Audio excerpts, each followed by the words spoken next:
I'm asking the wrong person. You want to be Switzerland. I am vouching. I'm hoping that our guest star wins this. That's not to say that I don't like Max Longitude. I just think the teachings is the more exciting of the two to watch. Albeit, you need to, maybe get some popcorn. If you guys haven't gotten yourself some popcorn, maybe a soda, like a Pepsi. Seriously, do yourself a favor. Go ahead and grab that really quick before we get underway, because we're in for a long haul unless Max steals this quickly. Teachings takes. If you thought Tron took a long time to win, Teachings takes the longest. Wouldn't you say, Chris? Oh, wow, Young Wolf. Yeah, Teachings does take a while if it wins, but it could lose very quickly. So a Young Wolf for Max Longitude is going to be very, very good. And it looks like ScaldingHotSoup mulligan to 6. He did keep the top. He did scry to the top, though, so that could be a good one. He doesn't have any black mana here, though. Ooh, he does not. Well, you got to make sure that the Boa doesn't have, Swamp Walk, Chris. I mean, obviously that's what he's playing around here. Why put Swamp out there, Just being smart. Well, he is a neuroscientist. Oh, wait, excuse me, I got them mixed up. That's Max's backstory. Yeah, Did Max you know is that about him? I did. He's a smart guy, which is why he played mono green aggro. The deck is sweet. Yeah, it's very good. It actually is good. It is. All right, that Garrick's Companion is going to get hit by a mana leak. We have hand cams coming. Fantastic. The Companion is sweet, by the way. I mean, I wouldn't run it in any other deck ever than this, right?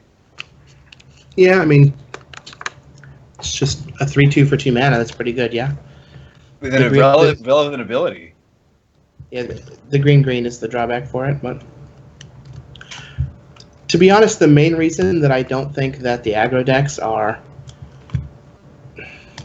like the traditional aggro decks have been real successful in Pauper is because of the prevalence of the gain lands from Khans of Tarkir.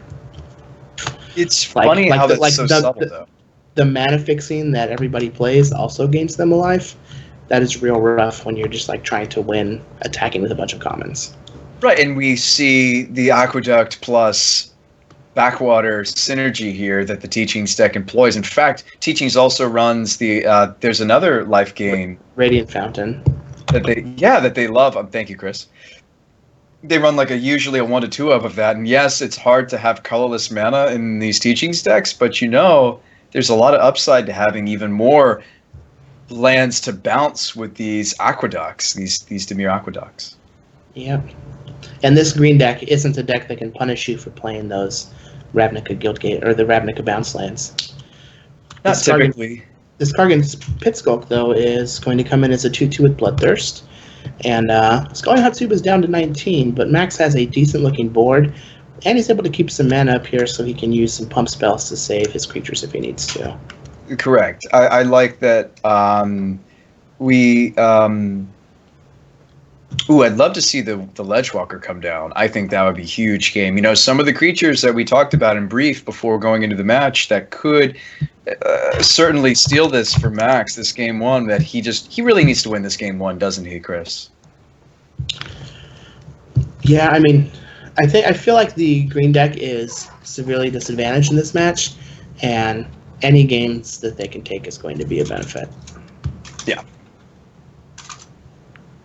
Yeah, I mean, the main deck Decay. How do you feel about that card?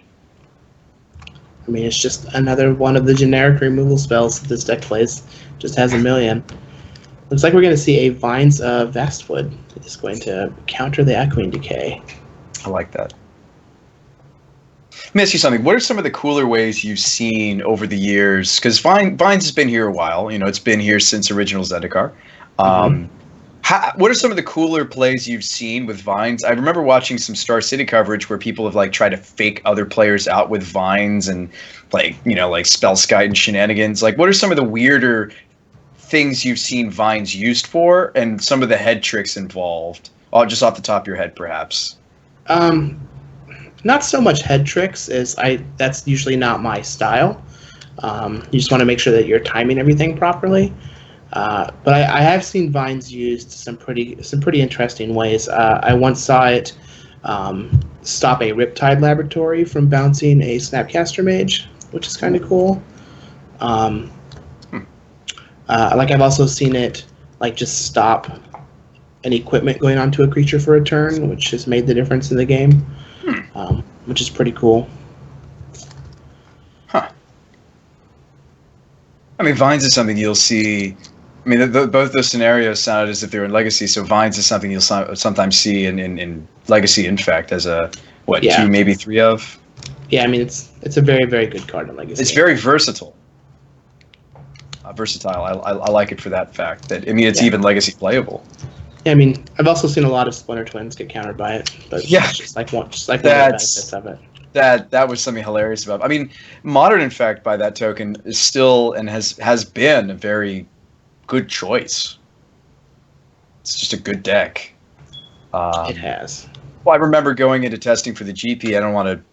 I know we spoke about that the previous stream quite a bit, so I don't want to diverge into that. But I was actually rocking a main deck and a sideboard Sudden Shock that were very good for me, taking out everything from Ravagers to Scavenging Oozes to all the Infect threats in my blue at red shell. Yeah, I like Sudden Shock. I play it in the sideboard of my Legacy Sneak and Show deck. Yep.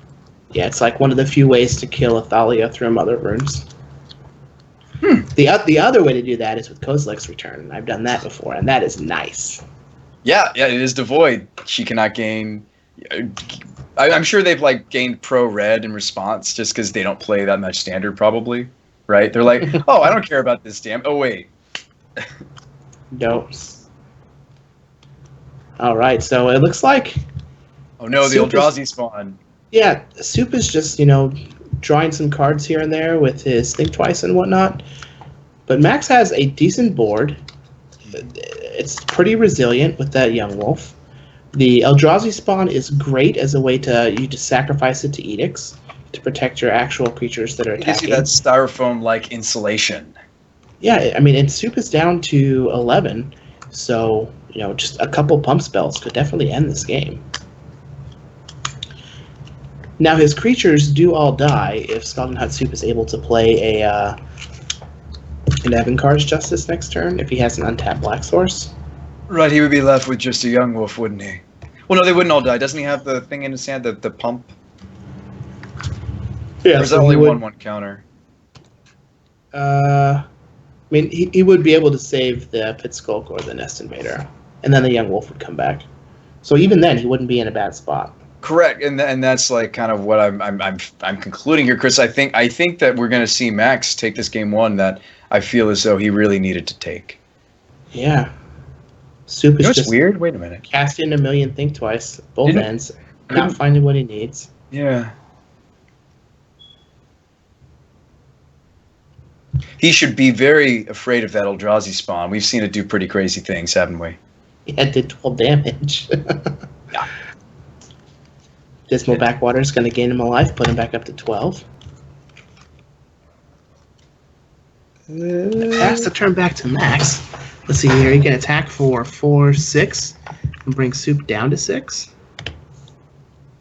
Yeah, let's just get in there.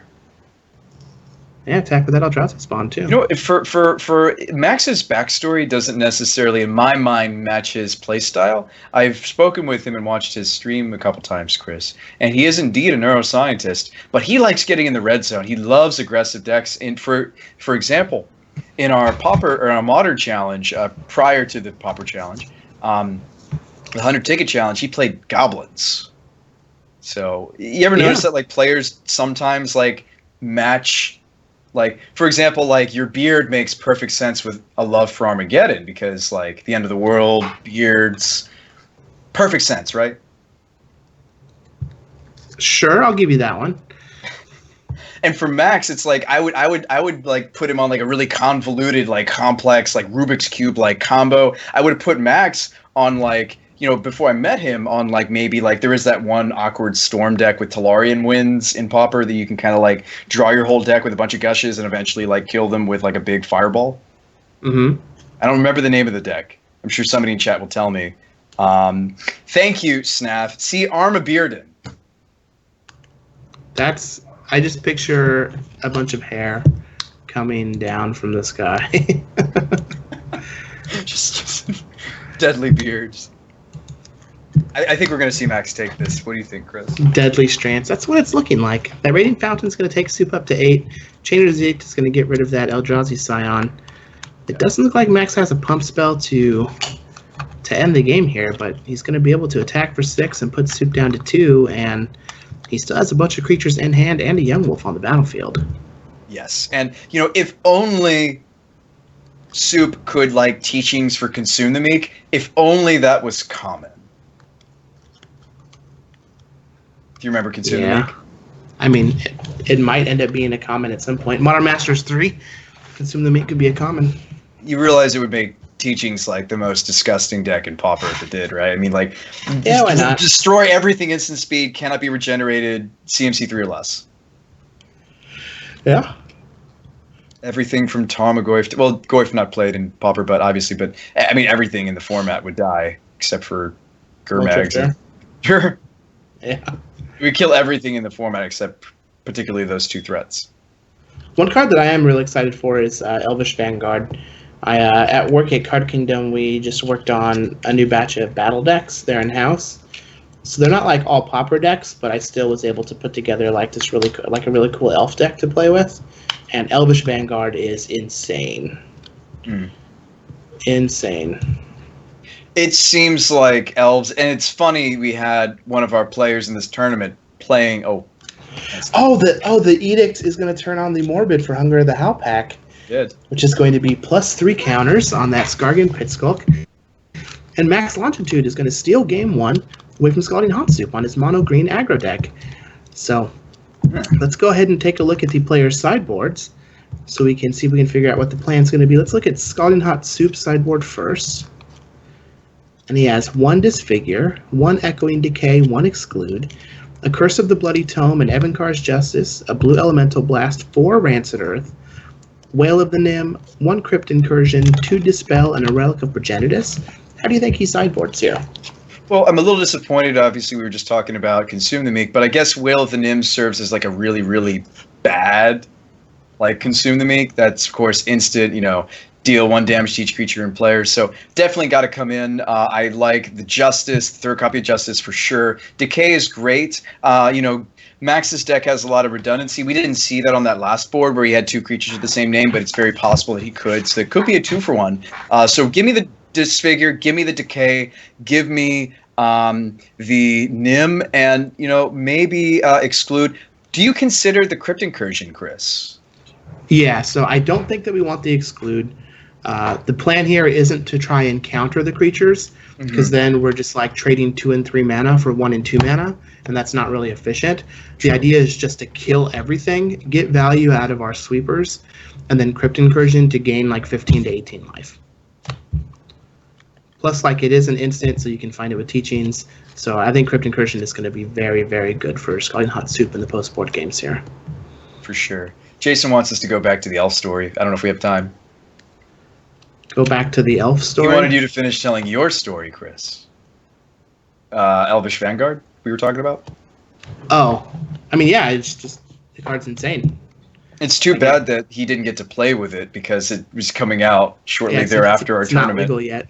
But let's take a look at Max's sideboard. He has 2 Gut Shots, heard around the world. We have 2 Epic Confrontation, 2 Gleeful Sabotage, 2 Brindle Shout, 2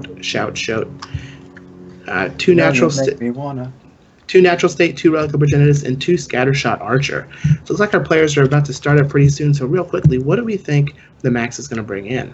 Oh, just give me the Brindle Shouts. Get me saying it. Do you like Relic of Progenitus in this matchup? Yes. Okay. That's really all I see that's of interest. Do you disagree? No, that seems perfectly fine for me. He might bring in a Gut Shot just because he's a maniac. Well, just to get that moment again on camera. Yeah. All right, so let's go ahead and pop back to our players match. Jason and I play Pauper Elves. I can't wait to play as a 2-up. I think it's just a snap 4-up. That card is insane. Yeah, the deck Elves just needs more what I would call win conditions, And yeah, like you've been telling me all this time, Chris, that just gives the deck 4 more win cons. which I feel like it needs, doesn't it? Yeah, I mean, the deck can already win by going wide, but being able to go tall is very, very, very good too. Very desirable. Yeah. Makes you less vulnerable to a lot of the go wide removal that people run post board for elves. Having this, like, just all of a sudden there's this one guy, he's like a 5/5. Everybody else dies, but he sticks around. All right, well, Soup's going to start off on a Dismal Backwater and gain a life. A Young Wolf for Max Longitude is going to get turned into a 2/2 off the Undying trigger from a Diabolic Edict. He's just like, thanks. Let's see. I mean, there's no way around it. It has to be done eventually, so yeah. Soup is just going to cash that in now. Nettle Sentinel and Rancor. Oh, man. Rancor's going to get in some damage here. That card is real good. Yes, and the edicts that these black controlling decks employ, it feels as though this green deck was designed with those cards almost specifically in mind. We see things like the Nest, Nest Invader and Young Wolf just line up so well against these edicts. They just don't care. They do line up very well against the edicts. Indeed. Man, that Rancor is going to be able to get in a lot of damage. Oh, Rancor is fantastic. I mean, now, I will note something about Max's hand. What do you see, Chris? I mean, it looks like he has all lands. Is that good for this mono green deck? I mean, I'm not a neuroscientist, but I don't think so. I think Max is also well aware that he's in trouble. Yeah, I mean, all he can do is play with what he's got. Just shake what your mama gave you. Meanwhile, Soup is going to draw cards. He's going to take a turn off here to draw a couple cards. This means that Mac's going to be able to get in some damage. Ooh, was that his turn 3 play? Okay, it was. I was going to say if he missed a land there, that would have been pretty not happy. This deck in particular really needs to make its land drops. Looks like Soup does have an Emikar's Justice in hand, so he can clean this up pretty nicely if he hits another untapped black source. But that Rancor's going to come back, and he's still going to take a bunch of damage here. Yeah, I mean, I like the Talisman quite a bit. If Soup didn't hit a 4th mana source, which I find unlikely since he just drew 2 with Drifter, but that may have happened. He's thinking. Do you just play the Talisman if you missed on land here? I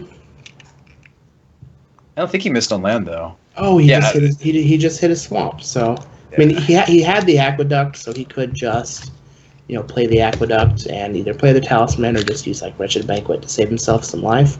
The Talisman is probably the right play, but now that he has the swamp, I think that you just Emikar's Justice here and wipe the board. I like justicing. I think it's the less greedy play. I'm gonna agree. I'm gonna agree with you on this one, Chris. Not that I always disagree. I think a lot of the time we agree. Maybe we agree too much. Maybe I just need to I know that we don't get along when it comes to like white border cards, which this board is full of right now, thanks to Max, and he mentioned it in chat, and he knew I was going to be pissed. But like, there are things that we do. Maybe I'm too much of a pushover. Maybe I agree with you too much. We should have a little more banter, perhaps a little more argumentative discussion. You can still have banter while agreeing. It doesn't always have to be argumentative. Right, but like you're like we need to be like polar opposites for this thing to work, right? I mean, okay, he is going to go with the Talisman play. I mean, for example, you're West Coast, with the W's. I'm East Coast. See, differences, let them begin. So it looks like he's going to go with the Talisman and an Edict, and then just try and 1-for-1 removal while keeping his life total up until he gets to the point where he can buy back that Emikar's Justice. I mean, if you board it into a 3rd, I think it's probably fine to just cash it in for some value. Yeah, I mean, maybe that's what... Well, here's another question. How many win conditions? Obviously, we didn't see precisely how Soup boarded, How many win conditions has he left in? Do you think he's clinging? I mean, obviously I see Drifter, but he just evoked it. He didn't, resolve it as a threat, which makes sense because he has the Justice. Yeah. How many win conditions has he left, Chris? Does he need to keep this Justice to be able to buy back? He does have the Talisman. They have that synergy where the Talisman allows you to finish the game just by backing the Edict, the Justice. Yeah, and like the Talisman gets better the longer it's in play, but like with 2 Gurmag Anglers, 2 more Mole Drifters in your deck, and 2 more Evankar's Justice, I think you're fine. Yeah. I mean, again, I've never played the deck. I've always wanted to. Ooh, that's a nice draw. I've always wanted to. I've always admired the deck. I think my greatest fear with the deck is the clock. And as you can see, we are 4 minutes behind for Soup. Yep. Looks like he's just going to play that Mole Drifter for full value. See if he can find a swamp so he can use that Wretched Banquet. If not, then he'll just play the Dimmer Aqueduct and bounce one of his lands. Yep, it is value. With reference to what I was briefly mentioning earlier, do you think he should have bounced the Backwater there for the extra life point, or is that irrelevant? I saw he bounced his basic. So by not bouncing the Backwater, guarantees that he can buy back Justice next turn, which is probably more important. Okay. So maybe that's just foresight for me. Yes, like he's gonna block the Young Wolf here and take 4 damage on the combat. Presumably Max will play some more creatures, and then a buyback Justice next turn can sweep everything up. I guess it's the same amount of damage prevention no matter which creature he blocks here. Yeah, it's the same amount, but like blocking the Young Wolf also makes it so that Max has to deploy the Rancor if he wants spend to mana to deploy Rancor. Correct. Which maybe it's better to block this way to try and entice Max into just playing a bunch more creatures. Maybe. Like if he doesn't have to spend the mana on the Rancor, he can use the mana for more creatures. This is true. I mean, I feel like we're definitely maybe perhaps even overanalyzing at this point. I mean, but do you think that Soup was really thinking about that? Because I liked your line, which was block the one with the Rancor. He could be. He could. I would expect that more of our neuroscientist here, but he's just jamming creatures. I mean, giving him such a hard time. He really should be playing some sort of convoluted combo, with the backstory. We're not going to buy back the Justice now. What? It's like we picked up a second copy. Yeah, that would make sense. I was like, what? Oh, second copy. Now, how do you feel about this particular? Does he have a third copy? I don't think. Oh, geez, you're right. Yeah, he's got all the Justice. Kind of wish we would have cashed that in much earlier, eh? Yeah, such justice. Such justice. Now, how do you feel? Now, some of our viewers may not be familiar with this particular land. I'm sure you know the one I'm referring to, Chris. Soup's Hand. Well, it's the only land at this point. Is that a Haunted Fengraph? Yes. It's great. I used it in Pauper, or I used it in Tron because it gets back Mole Drifter. Yeah, and which it's going to do here too. This is true. This is true.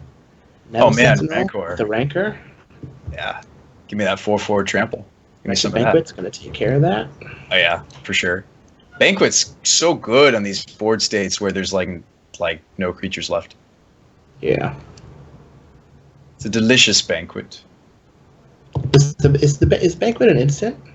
I don't think so. I thought it was a sorcery. Yeah, I think it's a sorcery. It's kind of akin to like a really bad Innocent Blood, the way that it feels like it plays in Pauper. Obviously, it's not Innocent Blood because Innocent Blood is nuts, but that card is great. I need to see more play. I've seen people jam it with we're gonna get a flashback Edict instead. Might as well. Just use all your mana. We need to close this game, Soup. Come on, man. Oh, he's got some time. He's got 12 minutes. And we were in this place not long ago, Chris. Don't you remember what happened? Yeah, I mean, it could also happen to Soup here, like the Tron deck teachings, like they're both slow, grindy decks, like I talked about when we first started. The cast is just like one of the big fears with playing those decks is losing to time. Yes. Oh, come on, Soup. He's our guest star. That'd be kind of cool to have a guest star win the tournament, and then we'll never have guest stars again because all the Cardhoarder streamers didn't win the money, right? And it's we'll just discontinue that. I think it's good to have. I'm kidding.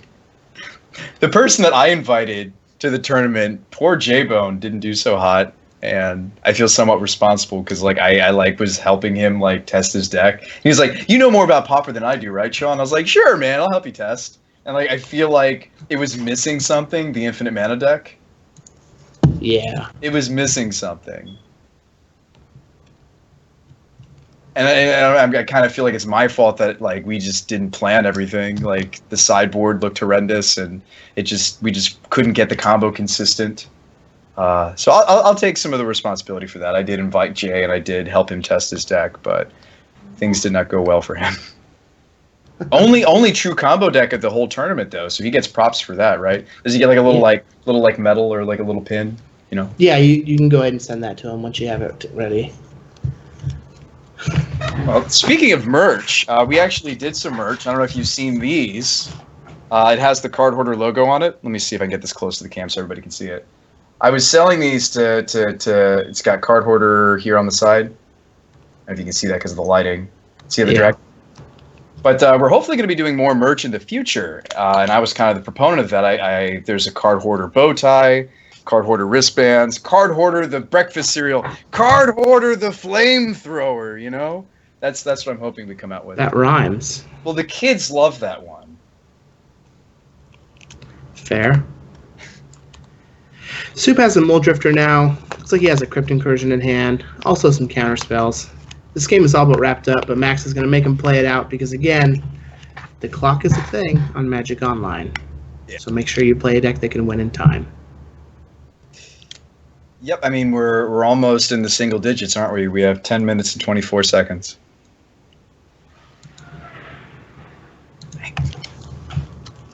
Wretched Banquet's going to take care of that Nettle Sentinel. That card is seeming great. I mean, I wasn't that impressed by it. What, Nettle Sentinel? No, the Banquet. Or Banquet? Oh! Oh man, Mutagenic Growth is going to save it and make the Wretched Banquet kill his own Mole Drifter. Yes, this is... I suspect that's getting countered. Oh no, it would just actually just counter the Banquet. Does it? Yeah, so you could just like... It's no longer a legal target for Wretched Banquet. Okay, because it is target creature, so it just you are correct. I was excited about the whole kill. Dispel's going to take care of the Mutagenic Growth. Vines kicked. Counterspell on the Vines. Now the Banquet shall resolve. He just had too much. There's too much. And Max just couldn't keep a creature on the board. They're all in the graveyard. All 8 of them. No, wait, 6 of them? 6 creatures he's gone through? He's gone through 6 creatures, Chris. I mean, that's going to be... How many threats do you use? It's going to be 8 for ScaldingHotSoup when he uses that Crypt Incursion. Oh, he's just sandbagging that. Maybe he won't even use it. Yeah, I mean, if you don't need to use it, I think that I would not. That way you don't give any information away about how you're sideboarding. Although Max, being, again, I'll mention it one more time, a neuroscientist, I'm sure he's aware precisely how Soup may have sideboarded. Well, this second Mole Drifter, and now a copy of Capsize, is really going to speed this up. Yeah. Teachings, of course, unlike Jeff Hoogland's 4-color Tron, able to tutor for the Capsize, which, of course, you employ in the teachings in your Pauper deck. Yeah, I mean, Capsize is a real fun card. Yeah. Well, there's the Crypt Incursion. Gobble, gobble, gobble. Go up to 32. How can I lose? Oh, that's right. My clock can run out. Yeah, I mean, we're below 9 minutes now, and this was where Jeff was. I mean, he's got four power in the air. Like, this game is just over in 3 turns, so he can play fairly quickly at this point. Right. But it is to Max's advantage to play this out. Yeah. And there's nothing wrong with that. I mean, of course, you and I both mentioned our distaste for the boa. That's counterspell. We expressed our distaste for having Magic Online games come down to the clock, but it's perfectly fine for Max to do this. Of course, Soup is making some unnecessary plays, like buybacking Capsize. Like, what is he doing? Is he just showing off? Like, what are you doing, Soup? He's leaking information and making a statement. Just kill demoralized. it. He wants to win this game so hard that Max just doesn't queue up for the next game. Just capsize into oblivion. Just F6, man. Next turn, swing with the drifters, cast a justice. Let's go. Let's play game 3. Let's do it. He ends this game at 35. Yeah. Or, I don't even think that he's going to play justice here. I think he's just going to attack with the mill drifters. Just play justice. It's over then if you do it. Just justice. Oh, we might actually see a justice. All right, booyah. We got it. Doesn't matter if your creatures are dead if you won the game. That's true. That's true. ScaldingHotSoup is going to even this up 1-1 as we go into game 3. While we wait for our players to see if they're going to change their sideboard up at all, why don't we talk about these sweet, sweet tokens that you can get from islecards.com.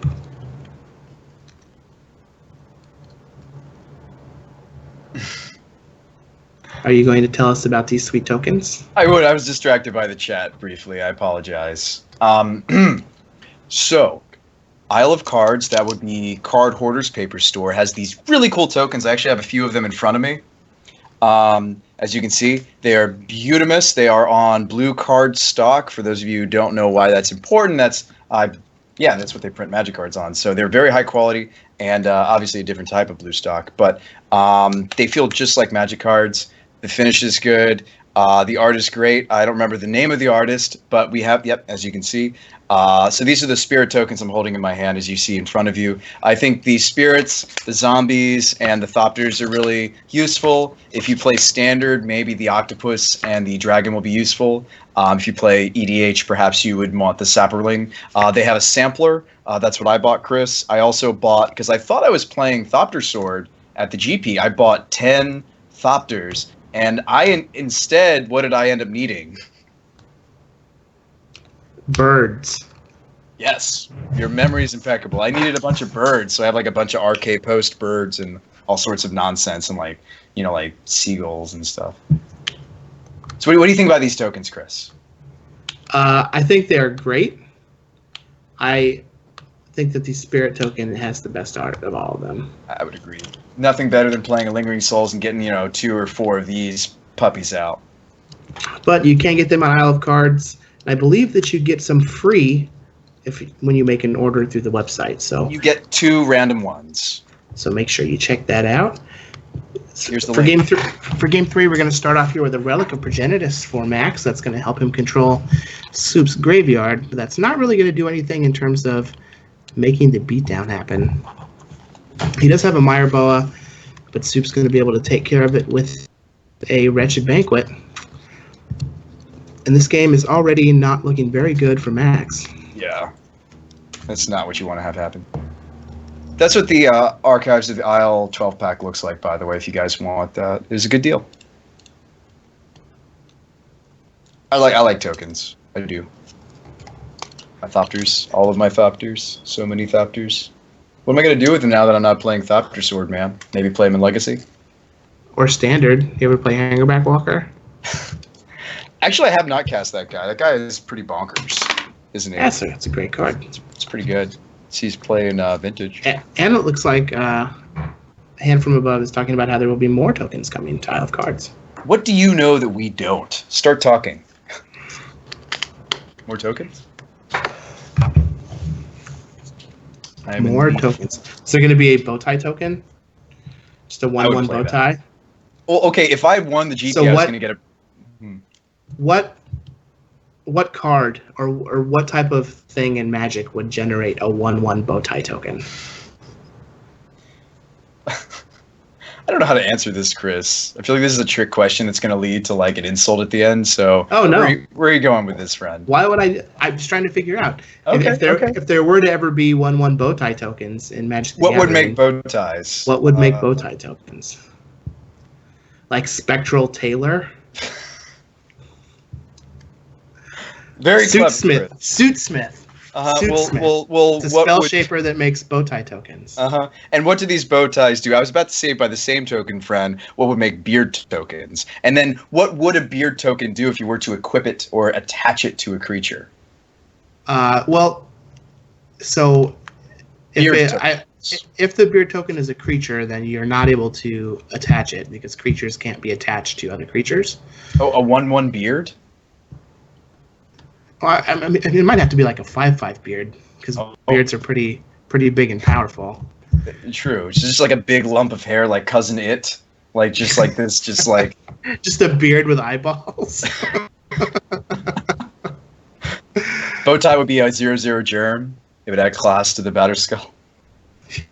Add class. Yeah, a bow tie could... Or maybe just the bow tie is an equipment. And maybe it gives like your creatures like charisma, and they can like charm your opponent's creatures, and then like they work for you. They're like, you work for me now, right? Or it could just like give the creature +1 smartness. +1 intelligence. What does that even give the creature? Like the ability to like also cast spells, like copy a spell, perhaps, kind of like Echo Mage style. Equipped creature gains smarts. Equipped creature gains science. I don't feel like a bow tie like makes you smarter. I feel like it makes you like look good. You know, Max, by that same token, Max wears a bow tie. But he is also a neuroscientist. Well, okay, let me ask you this, Chris. If we have an extra... Not all bow ties. True. Are neuroscientists. True. I actually, you know what's weird? I need to call them, the people that supposedly made the Cardhoarder bow tie, because it hasn't come, and that got ordered like a month ago. Oh, man. Well, it's a delicate process. Oh, yes, making a bow tie, a custom bow tie with the Cardhoarder logo on the side. The thing is you guys probably wouldn't be able to see it, though. I'd have to, like, lean into the camera so you notice there's, like, it's like on this side, there's, like, a Cardhoarder logo right here. It's more for, like, your in-person... Right. It's so I know that I'm branded, you know, that I have a team of awesome people like yourself, Chris, and Nathaniel, and Max, and, well, Soup's a guest, so he doesn't count. But you get the point. Hand from above, Andrew... I really like working for Cardhoarder, Chris. I don't know how you enjoy helping us out so far. First impression. It's great. I may even be doing more with Cardhoarder in the future. I hope it's not my fault if you leave. Well, don't worry. I'll write up a proper review. Be like, so the reason I'm leaving is because Bruce Pye just would not shut up about my beard. He like mentions it every stream, and like I feel like that's like profiling. No, I'm used to that by now. At like events, I'll have people come up and ask if they can touch my beard. What? Yeah. Do you charge them $1 at least? Because I know the artists like charge for signatures now. So like, isn't that the equivalent? You could charge like like $5 for them to touch the. I charge Stormbreath Dragons. Foil Stormbreath Dragons. No, just regular. I'll take foils, though. But this game is played out exactly how ScaldingHotSoup wants it to. Just removal is happening. This Relic Progenitus, though, is keeping Soup's graveyard fairly empty, and he's down under 5 minutes here, so we might just have another match end by time. Yep. As I like to call it, the red zone, because the clock goes red, you know, football reference. The red zone. The red zone. The red zone. The end zone. The red zone. But there's already a red zone in Magic. That's the area where creatures move into for combat. This is true. This Evan Car's Justice, though, is going to speed things up a little bit. Yeah. If you're Max, do you try to protect the threat? Yeah, I think if I max here, I actually sacrifice that Scion for mana, and then use the Hunger of the Hell Pack to make my guy a 5/5. I like that play so much. That is really cool. That is neat synergy. Yeah, that's what he did. And now he has a Rancor and a Groundswell with a land in hand, so he can do 11 points of damage and bring Soup down to 6 if he decides that he wants to. Oh, and he's going to use Relic on himself to get rid of his creatures. So the Crypt Incursion is not a thing. It's not a thing. I like very much how Max has maneuvered this. He's definitely showing that intelligent side of himself, even when he's playing something that a lot of players would say is very just attack, play creature, go, attack. Like, there's a lot of nuance that he's shown us, especially the gut shot that we saw last week or so? Yeah. Look at this. We keep harking on this. I mean, we keep going over it over and over again, just like profiling Max, but I'll say it again. He wears bow ties, so that's why he's playing so exceptionally well. It's precisely. I am in 100% agreement with you, Chris. I'm glad we're finally agreeing on something. It happens every now and then. Yes. Oh! Scalding Hot Soup is just going to scoop it up here. What? More like Scalding Hot Scoop. Oh, what an upset. We thought going into this we were going to see Tron and Teachings in the finals, but what has happened instead? Yeah, man, we're going to end up with Mono Black versus Mono Green Aggro, which, to be honest, is going to